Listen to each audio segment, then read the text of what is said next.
Well, guess who's back? Hello everyone and welcome to another episode of CryptoTherapy. In this episode, I will show you how to clean and replace the thermal compound on your Antminer. For this video, I will be using the Bitmain Antminer z15, and before we start, don't forget to hit the like and subscribe button. First thing you need to do is to disconnect your Antminer from the power supply. As you can see, I've already disconnected mine, and the next thing, you want to remove the top cover by pressing a button at the back of the Antminer and lifting it up. Here is the button that I was telling you about. So you press this and hold it and lift up, and you're probably gonna have a screw there in the middle, but I've already removed this one. The next step is to remove those three cables.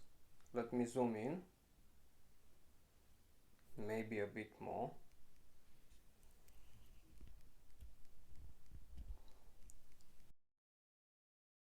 You just squeeze this clip and just pull it out like so, and you do that with all three of them.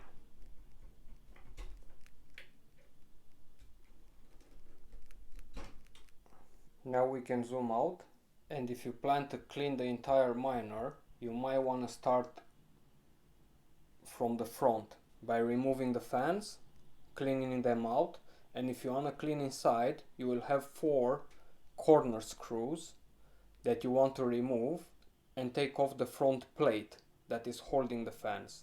But be careful, because the front plate, it also has 3 slots where the hashboards go in.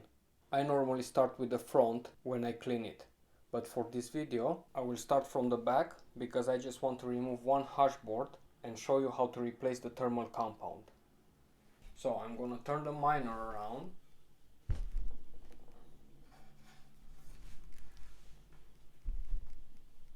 And as you can see here, we've got the corner screws, and then we have 3 screws at the top and another 3 at the middle. Those are holding the hashboards. Actually, I think would be better if I just put it to sit on the fans like this, so you will probably get a better view. Now the 4 corner screw, which are holding the back plate, and then you have 3 and 3 screws that are holding the hashboards. 2 screws for each hashboard. First, we will start by removing the hashboard screws.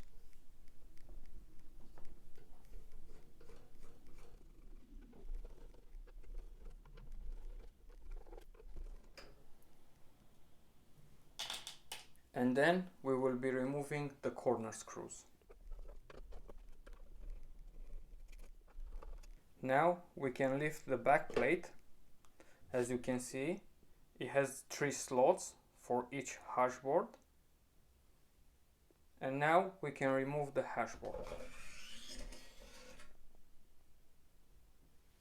Let's get this out of the way now. Here is the hashboard removed. Now you can use a brush to remove all that nasty stuff.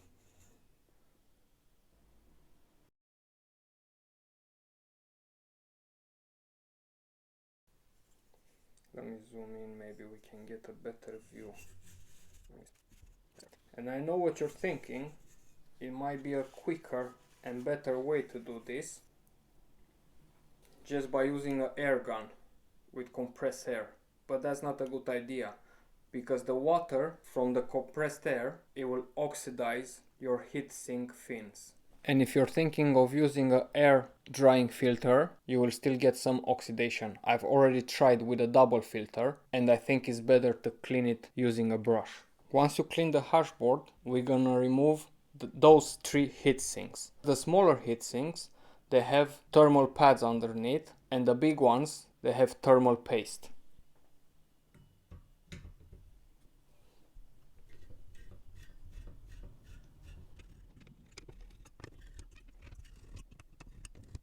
When you take out those screws, just go halfway,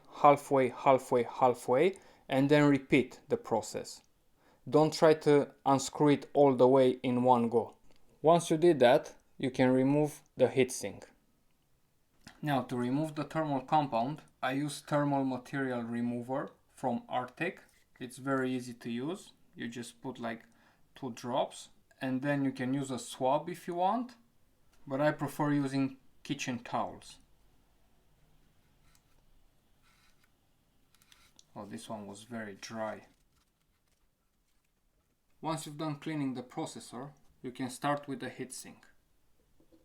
Same, you put some thermal paste removal on it and then just wipe it off.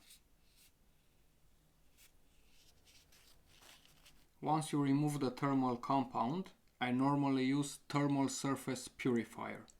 So just a couple of drops and I spread it around, and after a few seconds I just wipe it off with a folded kitchen towel. And there you have it, mirror finish. And you do the same on the heatsink. And now we can apply the thermal compound.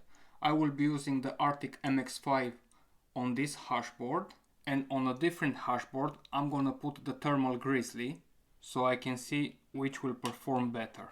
I will be using the X application method. And let me just tell you, this is a really bad application. Everything I do it at an arm's length so I can film it. So my precision is really bad.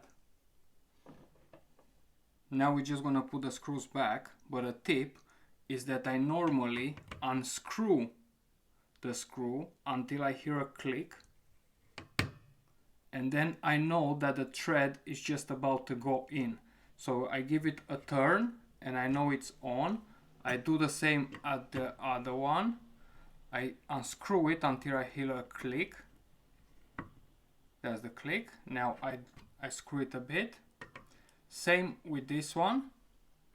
Let me just, here we go. So that's the click, then I put a bit in, and with the last one, that's the click. So now I just do it like 1, 2, 3, 1, 2, 3, 1, 2, 3, 1, 2, 3, and I keep doing the same. So I know the whole plate goes down evenly. You can do it in X pattern, you can do it whatever you prefer.